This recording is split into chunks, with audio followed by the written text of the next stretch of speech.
Hey, Paul, are you there? You're over at your parents' place right now, right? Could you get back over here right away?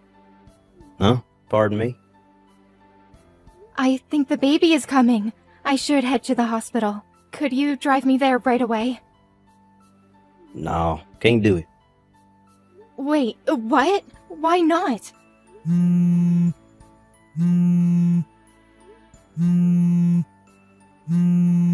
Would you just stop? I said no, for God's sakes. Why do you just hang up? I said the baby is coming. I'm having contractions. Stop bothering me. I'm not going to no hospital. How could you say that, Paul? Do you realize what this means? If I don't go to the hospital right now, the baby will be in danger. Just call a darn taxi. You can use your phone still, right? Call a cab? Are you serious? It's your child that's about to be born. How could you even say that? Why are you being so cold? I can't do this alone. Paul, I need someone by my side. Damn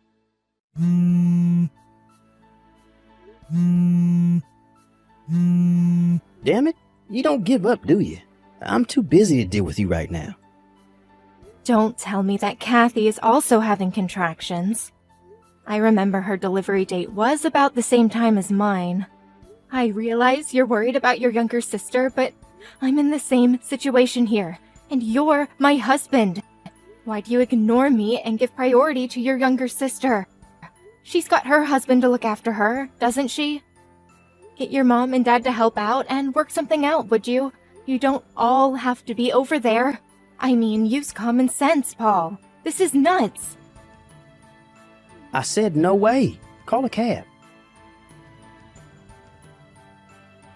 Paul! You stole my purse, didn't you? Huh? What now? I was getting ready to go to the hospital by cab and checked my bag, and my purse was nowhere to be found. Oh, yeah. I was on my way to take Kathy to the hospital, and I realized I didn't have any money for a cab. So you took my money? Are you serious? Now, how the heck am I supposed to get to the hospital? Get this through your thick skull, Trish. I'm not going to the hospital for you. I made up my mind a long time ago that if Kathy's baby came the same time as yours, I would give her priority over you. You cannot be serious. What's wrong with giving your family members priority over a stranger? You had the gall to have your baby at the same time as her. You have no right to be griping on and on about this, so give it up. Paul, I think I'm going into labor. The water. Come on, Trish. Forget the cab. Just have the baby in the bathtub or something. Figure it out yourself. And Trish, don't make a mess. Paul, Trish here. It was a boy. My neighbor, Carol, helped me out and took me to the hospital. I don't know what I would have done without her. You have got to be kidding me. You had to impose on your neighbor? I had no other choice. I had no money for a cab. I could hardly walk, for God's sake. Carol has kids, so she knows exactly how I felt and knew exactly what to do. Without her help, I don't know what would have happened. Once I'm back from the hospital, and if you have time, please thank her. I can't believe you. We need to be on good terms with our neighbors. Don't go giving our neighbors a hard time, would you? Hey, Paul, when are you coming to the hospital? I mean, you could at least pay one visit. I know you're all worried about your sister, but you're a father now. Don't you even want to see your son? As a father, that's the least you can do. Sorry, but I just can't do that right now. Kathy wants me by her side. I just can't leave her. After giving birth, she's really drained of strength, not to mention her emotional state. No, I'm gonna stick by her side until it gets better. By the way, where the hell is Kathy's husband? Shouldn't he be there? Pardon me? I know she's there at your parents' place, but she lives just down the street. Shouldn't her husband be there by now? Shouldn't he be the one by her side? Oh yeah, didn't I tell you? Guess not. She got divorced about a month ago. Wait, what? She got divorced? It seems that jerk was impotent, which meant that the kid wasn't his. Am I hearing you right? That's crazy. Well, it is what it is. So letting her have a kid all alone with nobody to rely on, it just seemed cruel, you know? As her big brother, I made up my mind to comfort her any way I could. Hold on a second. I heard that Kathy was in the VIP room at this very hospital. Is that true? Yeah, that's right. Don't go complaining that you had to stay in one of those rooms with several other patients. I'm not in the mood to hear that. Relative to what you were saying, I sort of think that Kathy's husband would be demanding compensation for, it seems obvious. She's not exactly well off with that hanging over her head. How could she afford to stay in a VIP room? Yeah, well, I paid for all that. You cannot be serious, Paul. We can't afford to pay the hospital fee for 2 women. Are you nuts? So you saying I should just dump on Kathy, huh? My little sister? No, I'm not saying that. All I'm saying is that I wish you would have talked to me before making such a decision. Just think of our financial situation. There's no way we could afford to put her up in a VIP room. Quit yapping on about what's already been done. What's the use? If you keep this crap up, Trish, I may even think about divorcing. You don't want that, do you? Pardon me? You're the one that's going to pay the price if that happens. You have no parents or siblings to fall back on. That's a low blow, Paul. Even for you. Anyway, why'd you even have to get pregnant? Just my little sister was plenty. We don't need any more kids in this world. This whole mess is all your fault. Why'd you have to go and get pregnant? What you just said, I hope you don't regret it. All the wife has to do is obey her husband. Can't you at least do that? Kathy just woke up. Let's cut this short, shall we? See ya. Hey Trish, how are you? Congratulations. Thanks for giving us a grandson. Dad, wow, it's been so long. How have you been? Yeah, not bad. Sorry to contact you out of the blue like this. I got your line ID from your friend Carol, your neighbor. Nice girl, by the way. Yeah, she's great. She told me all about it. She's the one that got in contact with you, right? Yes, that's right. It was by pure chance that I was told about your situation. Chance? You talked to Carol about me before, right? Come to think of it, I did mention you when we were talking about family. You know, with the baby coming and all. Well, she remembered my name and it apparently rang a bell, so she checked me out. And it turned out that I was the president of the company she was working for. She couldn't believe it at first, but she verified the family ties and got in contact me through the company intranet system. Whoa, wait, back up. You're the president of a company now? Yes, but it's only happened about 2 weeks ago. I'm really sorry I didn't contact you for so long. As you know, Mom and I divorced some time back. Fortunately, it was amicable. The main reason we got supported was basically because we were both workaholics, lol. After the divorce, I went overseas on business for almost 3 months, and we sort of lost touch. I didn't know she passed away until Carol told me about it. I felt terrible. I see. I had no idea. I really wish I was here. Maybe I should have stayed married to her, just separated. You don't have to feel guilt over that. Mom knew how busy you were, and how much your work meant to you. Knowing Mom, that's probably why she didn't contact you. She's always sent me financial support through the years and insisted that I give you enough breathing space, so you can work to your heart's desire. That's heartening to hear. Thanks for that, Trish. By the way, your husband, Paul, was it?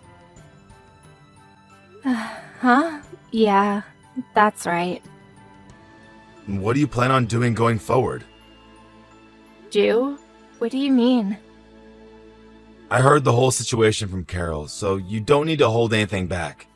Tell me how you honestly feel. Right. I suppose I'm leaning toward divorce. He gives his younger sister priority over me and the verbal abuse that I get.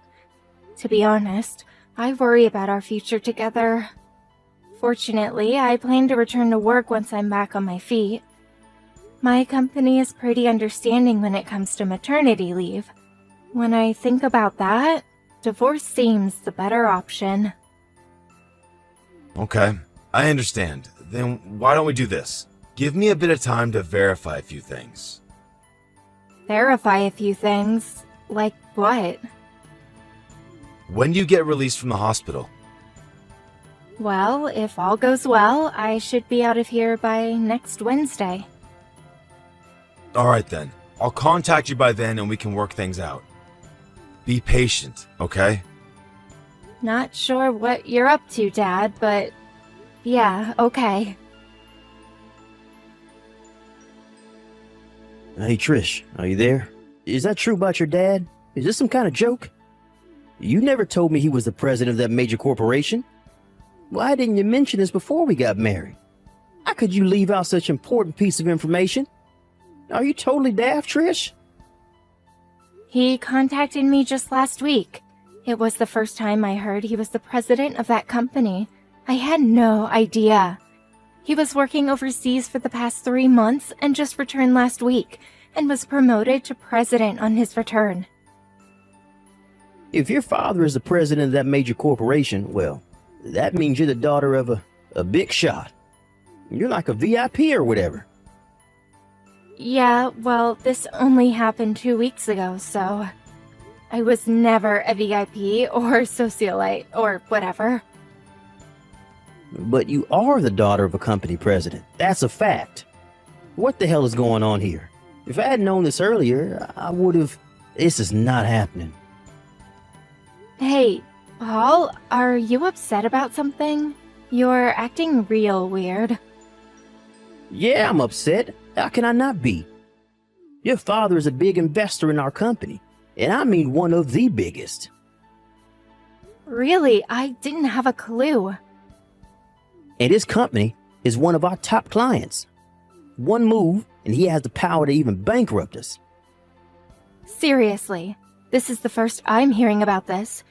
You never mentioned your work stuff to me, so how would I know, right? Apparently, your father contacted the president of my firm and wanted him to check out his employees. He eventually heard there was some sort of shenanigans going on. They found out that me and Kathy's work performance was, like, not up to par. I'm just assuming here, but I bet you guys were forcing others to do your job and taking time off when you weren't permitted to. Huh? Hold it a sec. Why do you know that? Again, I'm just assuming, but considering your attitude toward everything, and this goes for your sister too, it just seemed like the logical thing you guys would do. You sound like you're enjoying this. Like it's just some casual conversation or something. You realize that both Kathy and I have been transferred? And get this, we're not being transferred to the same location either. Roger that. Don't go screwing up this time, Paul. Roger, what? The hell do you think you are anyways? It was all your fault that we ended up in this predicament. What are you going to do about it? I went to your father's office and had a meeting with him. I got down on my hands and knees begging him to reconsider, but your father just ignored me. This whole thing wouldn't have happened if you had just told me about your father and not kept it a secret. How could you be so devious? If you'd only warned us, we'd have been able to be more careful at work. Like I said, I haven't seen my dad in a while, and I only learned of this like 2 weeks ago. How am I supposed to tell you when I didn't even know? And for your information, I had no connection to your job. You never told me anything about where you and Kathy worked or what you did. Yeah, so maybe it was my father who checked up on your work performance. But it was you guys who abused your position. To me, it looks like you guys are the only ones that are ultimately responsible. Don't blame all this on me. And another thing, I plan to divorce you once and for all. What? Wait, divorce? My father introduced me to a lawyer, so he'll probably be paying you a visit sometime soon. So I would appreciate it if you would sign it. Trish, come on. You don't want to do this. In addition, I plan to demand compensation for emotional distress that you caused all these years, especially when our baby was born. Any court will rule in my favor. Oh, and I will be demanding the proper child support for our son. We mustn't forget that. No, you can't do this. I have a lot on my plate now. I have to pay for Kathy's stuff, and getting pushed out and transferred to some branch office somewhere means a reduction in pay. Taking money from me now? Your timing is impeccable, Trish. Take money, huh? Isn't that what you did to me when I went into labor? You stole my purse. Didn't you take money from me then? You left me there to suffer in pain because I had no money for a cab. If Carol hadn't been there to help, I could have died. I need the money to take Kathy to the hospital. What can I say? That's your problem, Paul. That behavior, that thought process, whatever you want to call it, that's what's screwed about you. But the fact remains that I don't have any money. Looks like this is going to go on into an endless loop, so let's cut it short. But... Oh yeah, one more thing. You and Kathy probably didn't realize this, but your mom and dad are both on my side with this. Pardon me? When Kathy went into labor, your folks went straight to the hospital with her, as any parent would. They only found out that I was all alone at the hospital was when they got home that night. They were furious for the way you acted towards your wife. They apologized profusely. Your mom was on the verge of tears. I ended up comforting her. They were overjoyed that I had reunited with my father and agreed to the divorce without complaint. Are you really serious? From now on, I want you to go through my lawyer. Anything you need, just contact them. Please don't contact me directly anymore. You got that, Paul?